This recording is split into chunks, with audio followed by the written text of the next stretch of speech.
Ben ritrovati al nostro appuntamento settimanale per le previsioni astrologiche che questa settimana chiudono il mese di aprile. Allora, dovrei continuare le spiegazioni degli asteroidi. Allora, c'è stato un signore che mi ha scritto: non capisco perché stanno uscendo tutti questi altri pianeti. Gli ho spiegato al signore: vedi che Chirone non è un pianeta, è un asteroide. Tra l'altro è stato individuato nel 77 e che quindi non abbiamo letteratura astrologica, almeno non ne abbiamo tanta.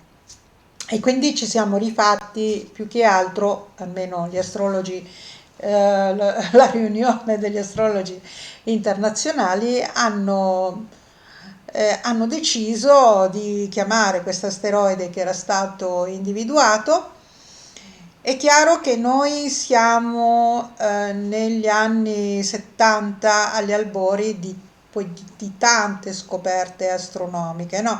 Non ci dimentichiamo che noi nel 69 siamo arrivati sulla Luna, gli americani, i russi sicuramente un po' prima, perché le conquiste spaziali non sempre vengono divulgate.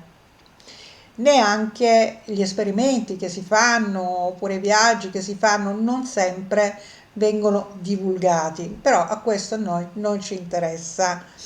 Finché un satellite non influirà sul destino, fate attenzione, sul destino delle persone, i satelliti artificiali non li prendiamo in considerazione, né tantomeno i viaggi intergalattici, comunque i viaggi planetari all'interno del nostro sistema solare. Ben pochi oggetti celesti nel nostro sistema solare riuscirebbero ad ospitare la vita così come noi la conosciamo. Sicuramente esiste la vita, però in una forma diversa dalla nostra. Noi siamo atomi di carbonio e quindi con tutto, non solo di atomi di carbonio, ma con tutto quello che ne concerne. Mi avete chiesto, c'è stato un signore che ha detto: ci puoi parlare molto di Pholus? Ecco, io vi posso dire solo che Pholus, se andiamo a spulciare la letteratura ellenica e anche quella romana, però Pholus più che altro fa parte della letteratura greca e fa parte dei centauri, di quelle creature, no? Metà uomo, metà animale, come per esempio come potevano essere le arpie, che erano con la testa umana e il corpo di uccello, senza poi contare altri personaggi o comunque altri animali mitologici come l'unicorno, come Pegaso e quant'altro, però non rientrano nella spiegazione di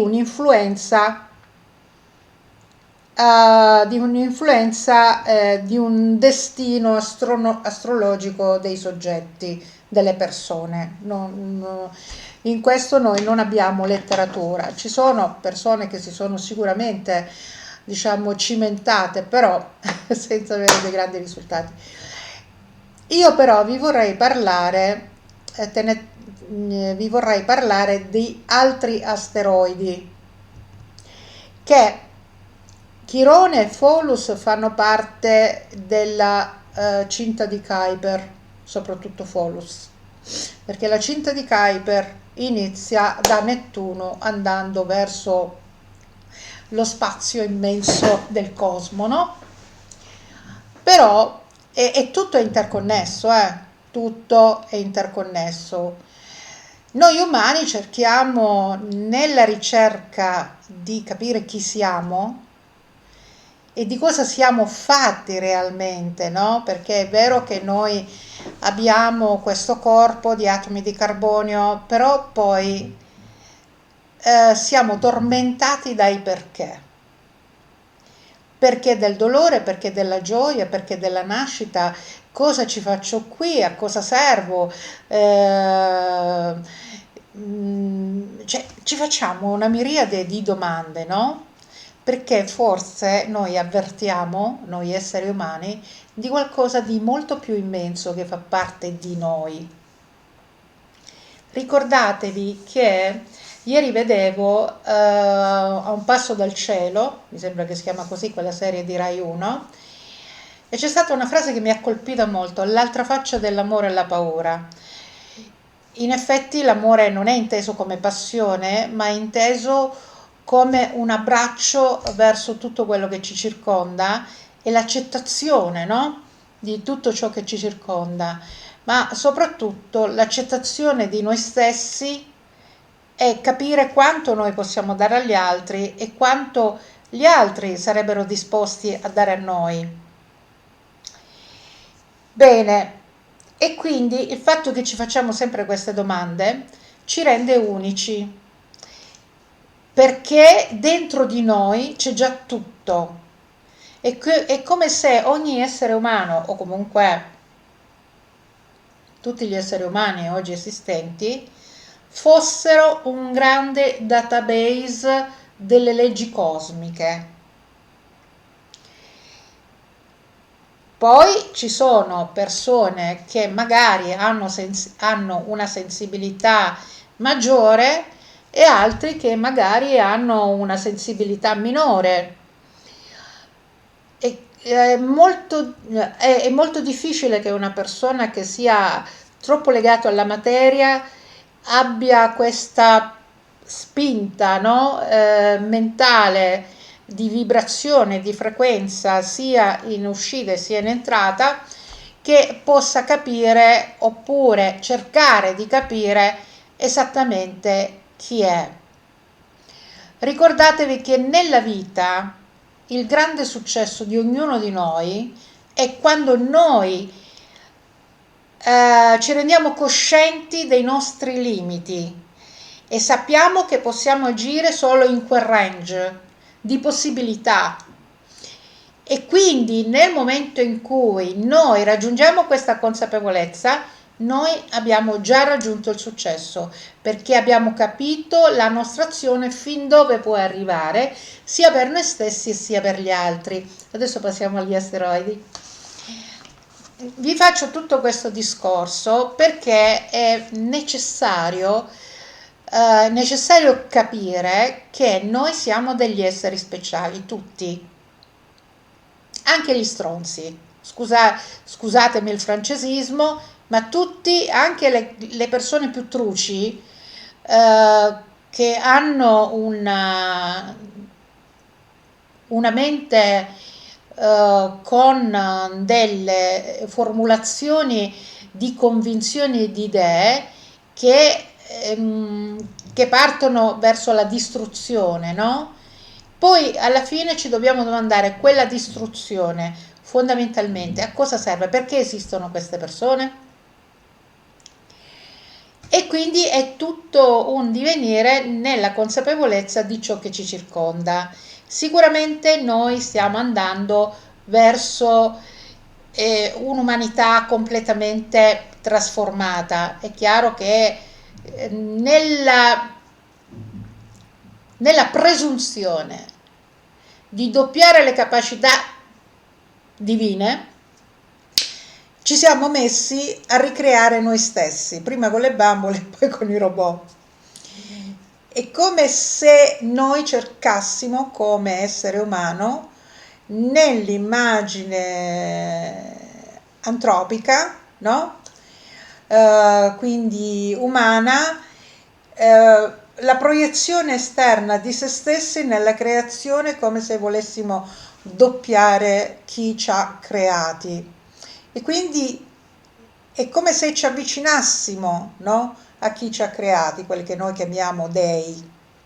Bene, allora, per quanto invece riguarda gli asteroidi che possono influire su ogni mappa natale, delle volte in forma anche incisiva, e poi dipende da mappa natale a mappa natale.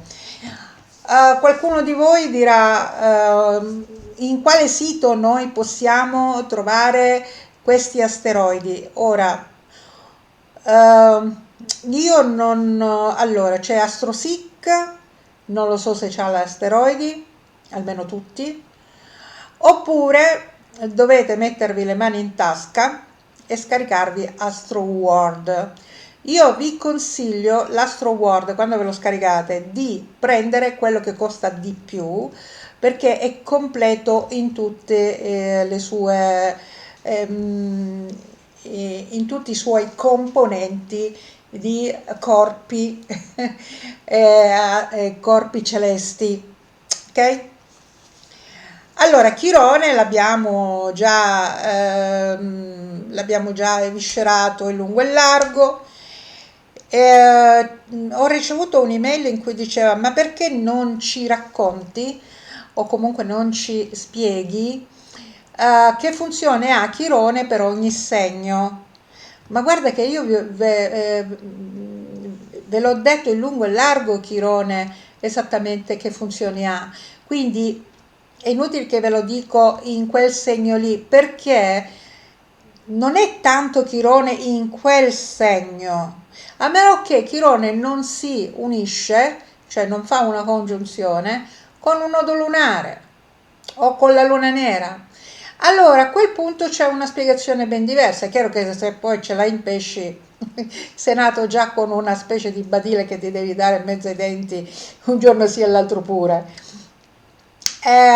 Quindi Chirone è colui, cioè voi incontrerete una persona facente parte del segno di cui, cioè in cui avete Chirone, per esempio io in Acquario, e tutte le ce l'ho e ce l'ho dove? In secondo campo. In effetti tutte le persone dell'Acquario, chi per un verso, chi per un altro, il mio ex commercialista per esempio, mi ha creato dei problemi di natura finanziaria che in realtà, se inizialmente poteva essere un dolore, nella realtà poi io ho acquisito una conoscenza straordinaria di tutte le leggi che ci possano essere in campo per gestire un'azienda. E quindi c'è stato anche un imprenditore dell'Acquario del 54 che mi ha fatto un danno di 56.000 euro, ma stiamo parlando del 2004, 2003, 2004. Quindi perché? Perché Chirone in Acquario è in secondo campo. Quindi voi acquisite una conoscenza, un dolore, tra virgolette, oppure un'esperienza attraverso un dolore, ed è la casa che vi dice in che campo questo dolore deve essere, diciamo, elaborato. Poi Pholus, allora Chirone e Pholus fanno parte degli asteroidi Centauri, ce ne sono altri e ce ne sono anche abbastanza, però non vengono presi in considerazione in astrologia. Questi invece che vi sto elencando fanno parte di quegli asteroidi che si trovano tra Marte e Giove, perché si trovano una serie di asteroidi, no? Allora, Giove ha satelliti e asteroidi. Allora, io vi elenco i quattro asteroidi. Allora, uno è Vesta. Per chiunque non lo sa, Vesta è un nome tutelare latino, etrusco latino. Potremmo dire che è Giunone, ma non è così, perché Giunone è il doppione di Era ellenica. Vesta era la protettrice del focolare, insomma, del fuoco eterno, cioè della fiamma eterna del focolare, e quindi dipende dove si trova, e con quale pianeta fa congiunzione per incidere su quello che è il focus o il punto centrale di ogni famiglia. In questo momento, in questo istante, Vesta si trova a un grado 11 primi e 14 secondi del Toro. Quindi se voi avete un pianeta che è sul primo grado del Toro, sicuramente Vesta sta incidendo su quelle che possono essere delle decisioni su un punto focale della famiglia e sulla gestione degli averi della famiglia. Quindi è come se tenete presente che Vesta nella mitologia romana è un nome tutelare della casa, del focolare, quindi non agisce, non agisce sui sentimenti, sugli affetti, ma sulla gestione dell'avere. Poi dipende che pianeti avete. Di solito questi asteroidi influiscono sui pianeti personali, tranne Saturno. Poi abbiamo Giuno, che si riferisce a Giunone, che è la moglie di Zeus. Tant'è vero che questo asteroide fa parte proprio di quella fascia di asteroidi che si trovano tra Marte e Giove, e questo in questo momento si trova a 21 gradi 49 primi e 0 un secondo. Adesso ci divertiamo un po'. Allora, Giunone anch'essa rappresenta, no, il punto focale della famiglia, diversa da Vesta. Vesta è proprio un nome tutelare. Giunone vi indica, dove voi ce l'avete, chi vi tradirà. Non specificatamente un uomo, può essere anche un'amica, può essere anche un padre, una madre, dipende su che cosa si...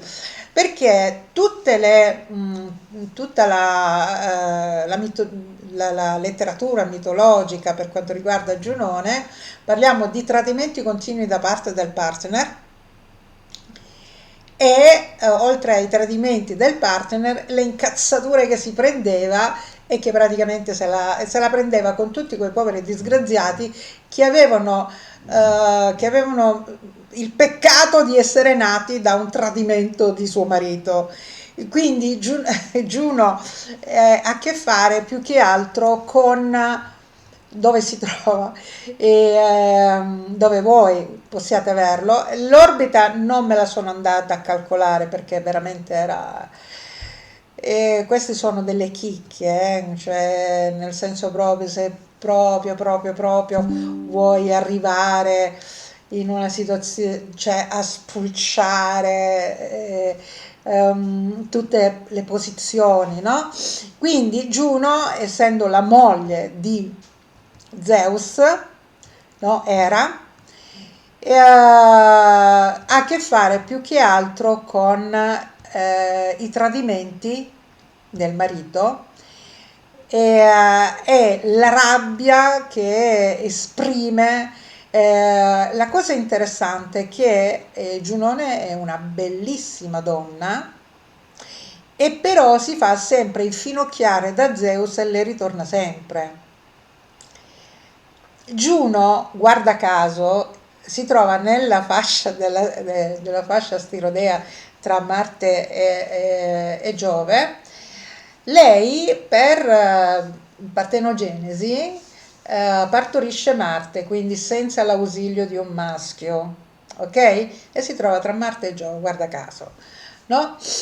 E quindi si riferisce soprattutto ai tradimenti che una persona subisce, e in questo momento, per esempio, in questo momento il transito di Giunone, Giunone, a 21 gradi 49 prime 01 del Toro. Tenete presente che l'influenza di un asteroide può spaziare solo un paio di gradi, non di più, cioè oltre 2 gradi la loro orbita o comunque la loro capacità gravitazionale non è tale da poter influenzare in una maniera sostanziale la vita di qualcuno, però sono delle curiosità. Poi abbiamo Pallas. Allora dovete sapere che Pallas è un altro nome di Atena. Atena è una stratega e questo asteroide indica la capacità di strategia del soggetto. In questo momento è a 24 gradi 23 primi e 56 secondi del Cancro. Questo lo possiamo associare in questo momento il Cancro rappresenta le nazioni e in questo momento Pallas si trova proprio lì, cioè nel senso che noi stiamo vivendo una guerra di strategie.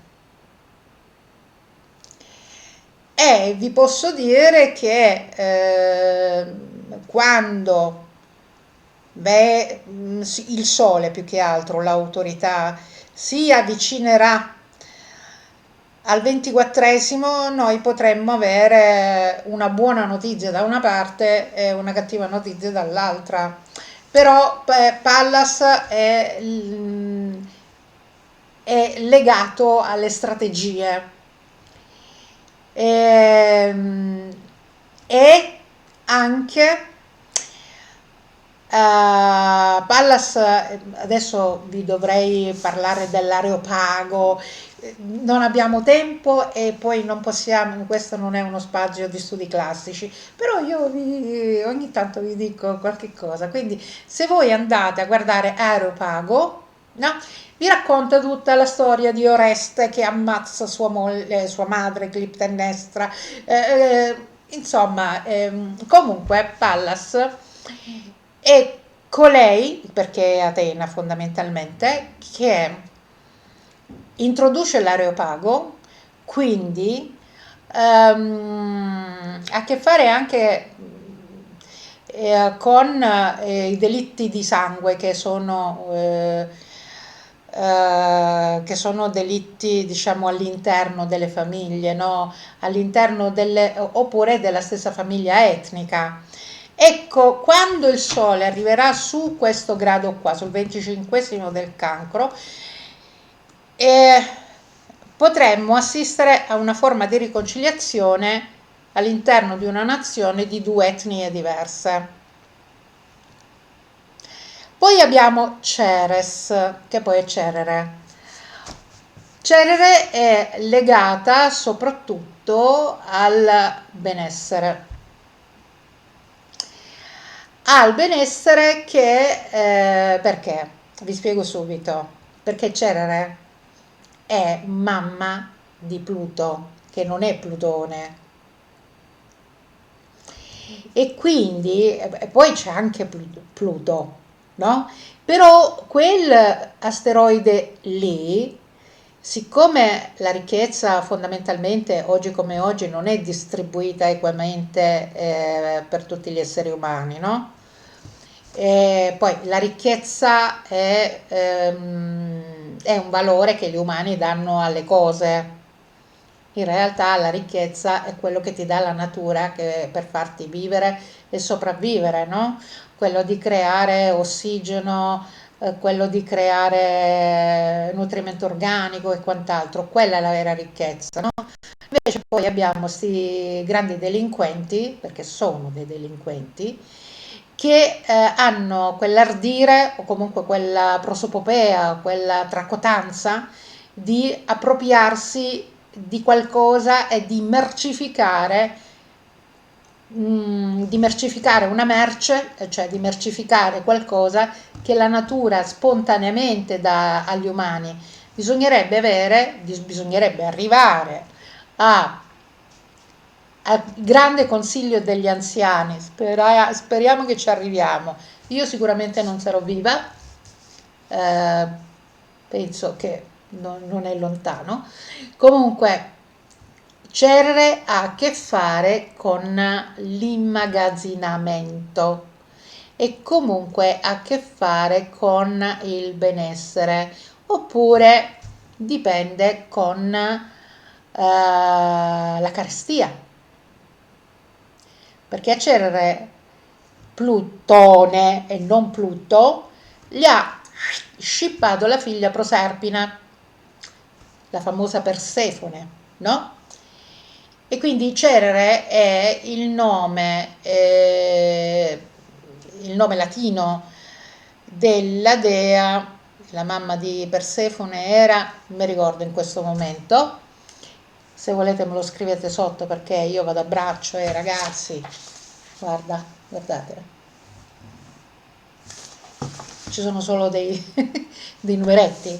Quindi Cerere in questo momento si trova a 24 gradi 59 primi e 51 secondi della Vergine. Quindi Cerere ne riparliamo in un altro video, perché sicuramente si arriverà a qualcosa di interessante. Poi devo vedere l'orbita di Cerere, quanto dura quando entra nel segno della bilancia, e non ho neanche andato a spulciare se questi ruotano in senso antiorario o in senso orario. Comunque, siccome era molto la mole di lavoro che avrei dovuto affrontare, ne parliamo in un prossimo video.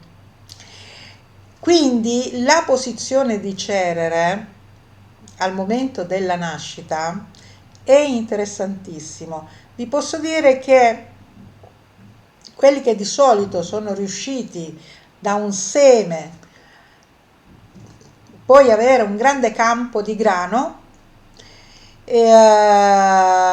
Cerere ce l'hanno in segni d'acqua, tipo Scorpione, tipo pesci, tipo Cancro. Comunque vi posso dire che studiare gli asteroidi è una figata pazzesca.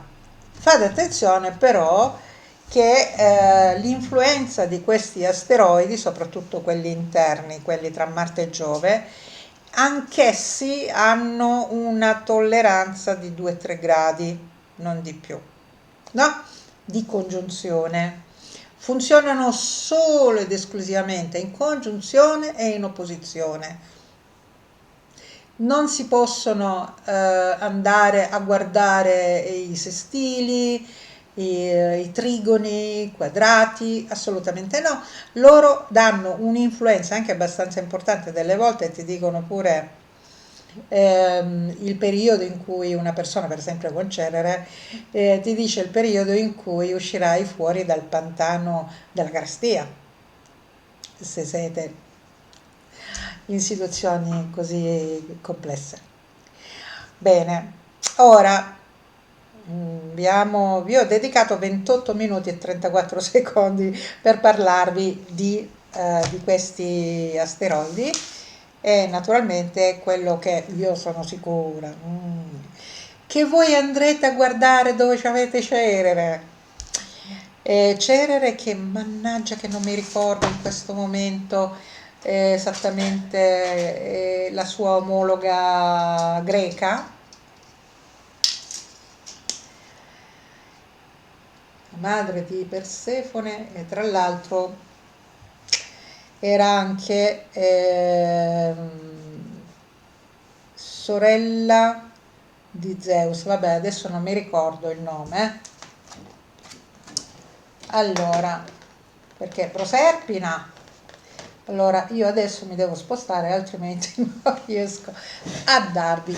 Allora, questa settimana per gli Arieti non è che ci siano dei grandi cambiamenti, perché Marte è ancora in quadratura dal quarto campo, quindi è probabile che gli Arieti in questo momento possano avere, cioè la prossima settimana eh, possono avere ancora delle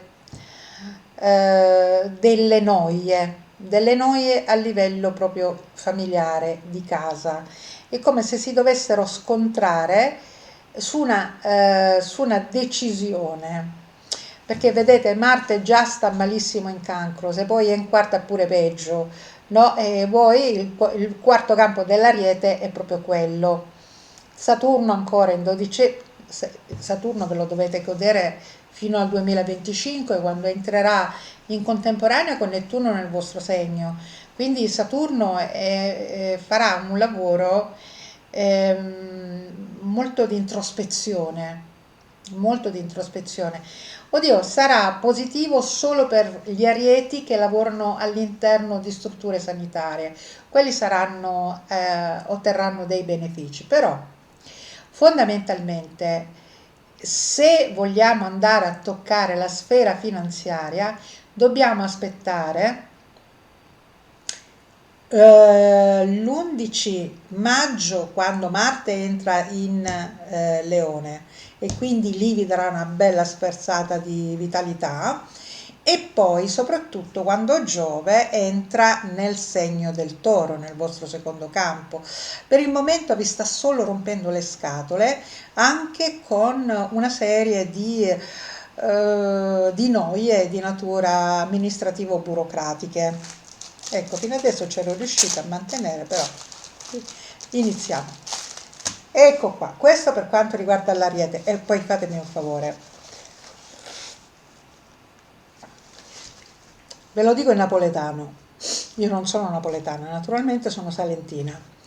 È inutile che io vi abbuffe parole, no, vi dico tante parole e poi fondamentalmente dico il nulla. Cioè, è la sostanza che conta. E poi parliamo solo di 7 giorni. Questi 7 giorni ci saranno persone che vi potranno dare delle noie, soprattutto se sono del cancro. Allora, passiamo al segno del toro.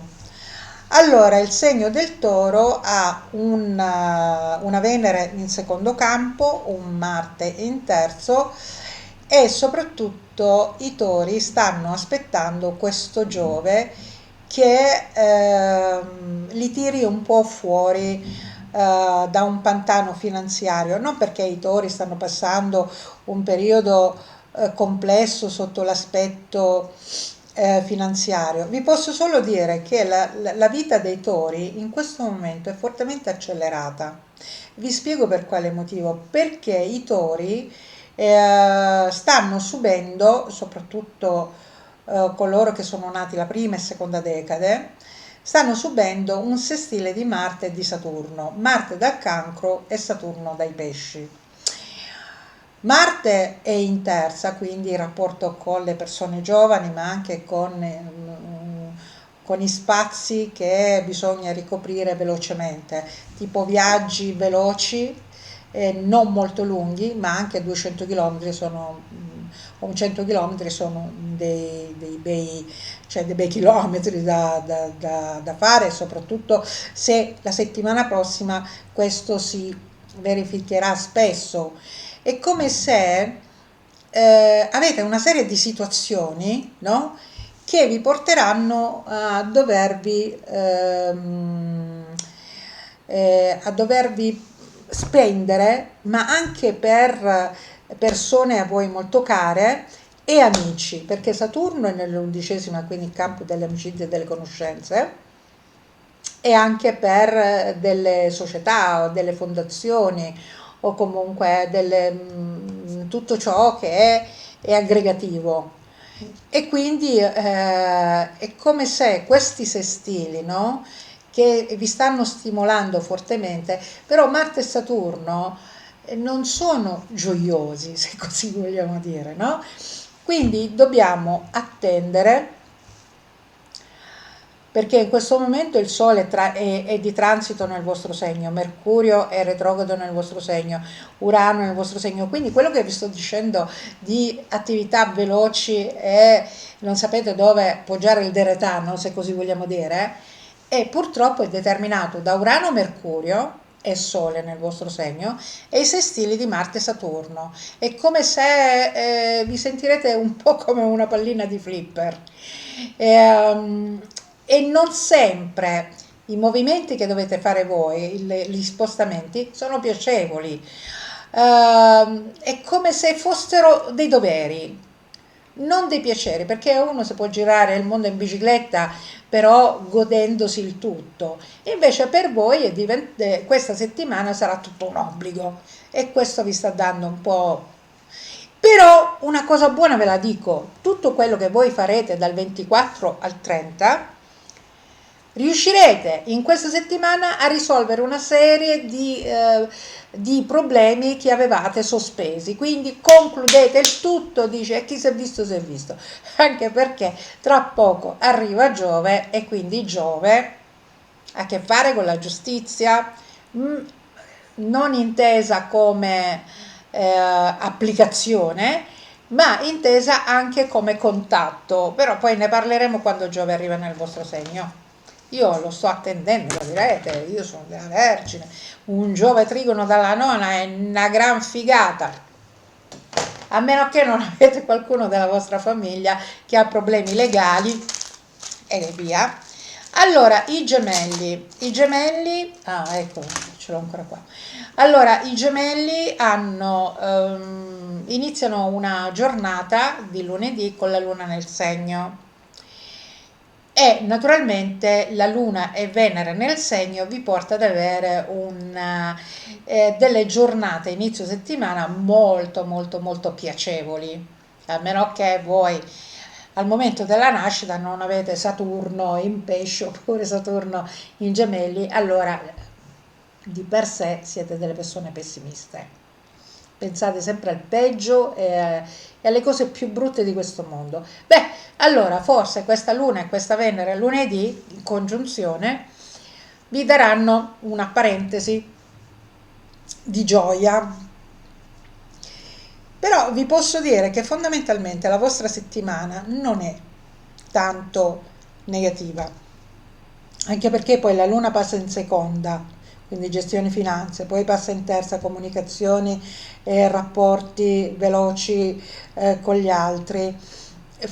Poi l'unico nota dolente praticamente è questo Saturno in decima, ma Saturno in decima in realtà è ottimo perché se avete una professione traballante oppure ci sono degli accordi che ancora non si concludono, vi posso garantire che con Saturno in decima stanno prendendo la scia del consolidamento e soprattutto di incontri con persone a voi, cioè che voi stimate tantissimo e che vi danno una bella spinta verso la carriera. Il periodo proprio brutto per i gemelli, Ademo che è passato. Adesso i gemelli possono solo costruire e poi nel 2024 avrete pure Giove nel segno e quindi eh, state in qualche modo non iniziando adesso. Qui adesso c'è un consolidamento, il consolidamento proviene già da qualcosa esistente. Quindi non è una settimana proprio schifio. Forse sabato, quando alle 20:57 minuti la Luna entra nel segno della Vergine, che è il vostro quarto campo, opposto a Saturno in decima, potreste avere dei problemi inerenti alle esigenze di cura o comunque dovete andare ad aiutare un vostro parente molto stretto, di solito si parla di genitori, tra la quarta e la decima, perché la Luna in quarta è opposta a Saturno in decima, prende sempre la parte familiare e dovete, dopo una settimana bella, diciamo, pimpante, e di sabato e domenica magari dovete essere vicini a qualche vostro caro.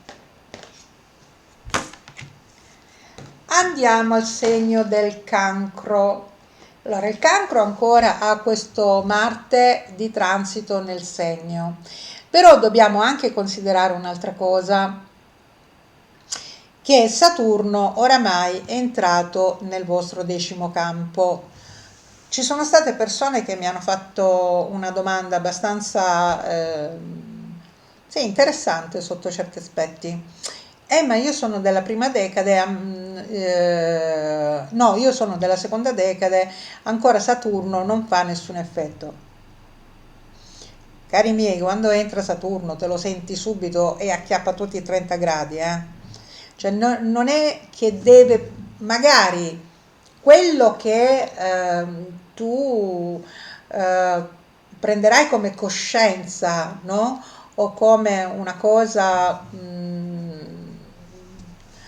o come un fatto che si verifica. Non è che quel fatto che si verificherà magari nel 2024 non abbia origini lontane. Ecco perché quando entra Saturno nel vostro caso è la nona ha a che fare con le persone lontane, ma anche con una coscienza spirituale del soggetto. E soprattutto Saturno, quando arriva in nona, tendenzialmente tende a regalare. A meno che voi non ci avete un fottio di pianeti, allora a quel punto avrete problemi legali e seri pure penali. Quindi dovreste essere un cancro che si ritrova Marte, Saturno in pesci, Giove in Vergine oppure in Capricorno o in Gemelli. È chiaro, lì poi è personale la cosa, no? Però in generale Saturno quando fa un trigono da solo soletto dal 9° campo, anche con Giove quando sono uniti, ma prima che Giove e Saturno possano essere congiunti in pesci ci vorranno centinaia di anni, quasi. Mentre in questo momento voi avete Saturno e Saturno per voi veramente è un nome tutelare in questo momento nei vostri confronti e rimarrete veramente stupiti cosa riuscirà a regalarvi nei prossimi 3 anni.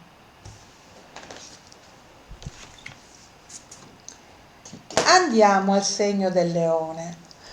Allora, i leoni devono guardarsi le spalle perché hanno questo Marte in 12ª e soprattutto hanno questo Saturno in 8ª, quindi forze sotterranee che si stanno muovendo perché Marte è in 12ª, Saturno in 8ª, parliamo di ambienti in cui diciamo non abbiamo proprio una visione cristallina del tutto.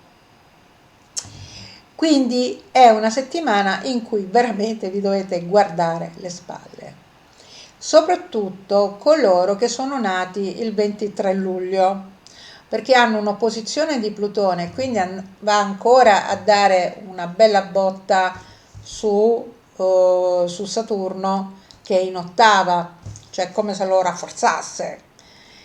E questo potrebbe portare ad alcuni di voi a dovervi stupire per qualcuno che ha agito nei vostri confronti. Magari non lo capirete subito, potete capirlo dopo. Ecco perché io vi suggerisco: non vi fidate di nessuno in questo momento, di nessuno, perché potreste in qualche modo pagarla pesantemente, non subito. Tutto quello che si sta armeggiando in questo momento potrebbe diventare per voi un'arma veramente di sterminio nel momento in cui Saturno tra 3 anni, anzi il 25/5/2025 entrerà per 4 mesi, dopo tornerà indietro e ritornerà nei pesci di nuovo in 8ª. Quindi quello che vi sto dicendo adesso, e considerando che Marte è in 12ª, fate attenzione, non vi fidate di nessuno, cercate di essere delle persone guardando da più angolature i problemi che vi si pongono e le proposte che vi verranno fatte. Da più angolature, vi sto avvertendo adesso. Uno dice vabbè, ma mo io non devo campare più. No, perché tu puoi fare un errore che ci hai messo 2 secondi a farlo e che tra 3 anni invece potresti ritrovarti a dover pagare in una maniera esosa. Allora a quel punto, se tu in questo momento hai Marte in 12ª, guardati le spalle, non fidarti di nessuno e di qualsiasi situazione devi valutare i pro, i contro in avvenire, non lo devi vedere da qui a dietro il naso, perché uno dei difetti dei leoni, essendo un segno fisso come i scorpioni, toro e l'acquario, l'acquario un po' no, è un visionario, quindi riesce anche a prevedere il futuro, è fortemente intuitivo, mentre lo scorpione è vittima del suo possesso e i leoni non sono da meno. Perciò su quello che vi può in questo momento beneficiare, guardatevi le spalle, cioè nel senso dovete valutare tutto. Andiamo al segno della Vergine. Allora, il segno della Vergine ha un Marte sestile, una Venere quadrata, tra l'altro lunedì anche la Luna insieme a Venere quadrata e quindi in qualche modo potete sicuramente lunedì avere una controversia con qualche femminuccia. Marte invece aiuterà tutti i vergini questa settimana ad avere ad essere degli ottimi collaboratori in ambiti che si richiede collaborazione associativa, e quindi già questo è abbastanza interessante.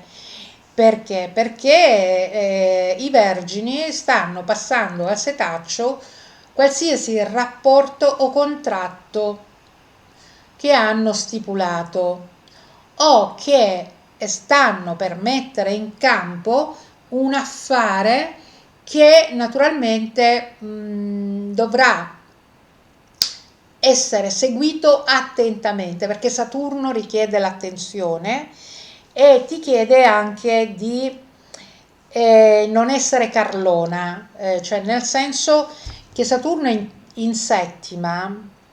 Adesso non parliamo di relazioni, perché se voi avete una luna in pesci, quando Saturno sarà sulla luna in pesci opposta al Sole, quindi siete nati di luna piena,